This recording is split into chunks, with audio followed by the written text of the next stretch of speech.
করছেন? জি জি আমার ভাই 5 আগস্ট বংশাল থানার সামনে তাঁতিবাজার মোড় পুলিশের গুলিতে সে মারা যায়। তারপর ওই জায়গাতে ছাত্ররাই তাকে মিটপুর হাসপাতালে নেয়।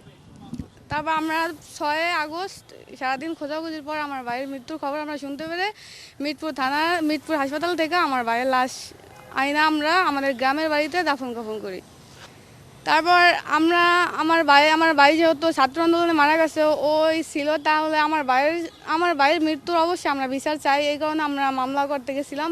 বলছে যে একটা তো ওর নামে মামলা হয়েছে। পরে আমরা বলছি মামলা তো আমরা করি না, মামলা কে করলো?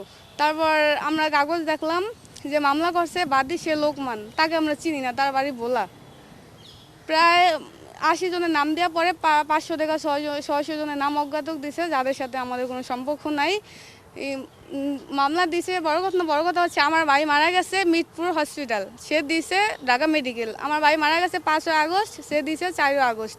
আমার ভাই রাতে মারা গেছে, সে দিছে সকাল 11টায় মারা গেছে। আমার ভাই সব কিছু মিথ্যা মামলা দিছে। মিথ্যা মামলা আমার ভাইয়ের বিচার আমরা পাবো না, সঠিক বিচার। এই কারণে আমরা এই জায়গায় মারা গেছে বংশাল, সে মামলা দিছে মিরপুরে, তা আমার মিথ্যা মামলা তো আমরা বিচার পাবো না, সঠিক বিচার। এই কারণে আমরা এই জায়গায় আমাদের অভিযোগ করতে আসছি। আজকে কতজনকে আপনারা করলেন, আসামি করলেন, অভিযোগ দিলেন? কতজন? 11 জন। 11 জন। কারা কারা? শেখ হাসিনা সহ আরো আর কিছু নাম বলতে পারবেন? ওবায়দুল কাদের, তাপস,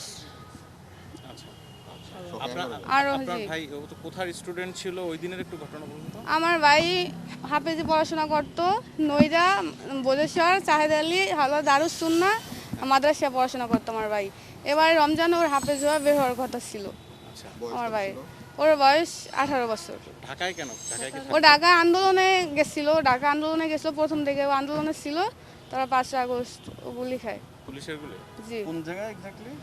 বংশাল থানার সামনে তাঁতিবাজার মোড়। মানে আপনাদের অভিযোগটা হচ্ছে মামলাটা যেটা করছে সেটা ভুয়া মামলা। জি ভুয়া মামলা, সবকিছু মিথ্যা। এই জায়গায় মামলা যেদিন মারা গেছে অন্য দিন দিছে, অন্য হাসপাতাল দিছে, অন্য তারিখ দিছে, সবকিছু মিথ্যা। আচ্ছা, আপনারা ওই যে কাগজ দেখছেন ওখানে বাদীর নাম্বার থাকে লোকমান, আমরা তাকে ফোন দিছি, তার বাড়ি বোলা, সে আমাদের কিছু বলে নাই। সে কি রাজনীতি করে? তাকে আমরা চিনি না, তাকে আমরা জানি না। ফোন দিছিলাম, পরে বলছি যে এরকম তাকে ফোন দেওয়া হয়েছে, বলছি যে আপনি কি মামলা করছেন? পরে এটা শুই না, সে ফোন কাইটে দিছে, আর ফোন ধরে নাই। আচ্ছা, আমাদের গ্রামের বাড়ি কোথায়? আমাদের গ্রামের বাড়ি হচ্ছে খৈলা চরপদ্দা, থানা মুলাদি, জেলা বরিশাল, ইউনিয়ন সফিপুর। ভাইয়ের পুরো নামটা আবার বলুন তো। মোহাম্মদ সিফাত হোসেন। সিফাত হোসেন। ওকে। আপনি হচ্ছেন? আমি সিফাতুর বড় বোন। নাম? লামিয়া। লামিয়া। শুধু লামিয়া না আর কিছু আছে? শুধু লামিয়া। আচ্ছা, ঠিক আছে। সিফাতের ছবি আছে মোবাইলে?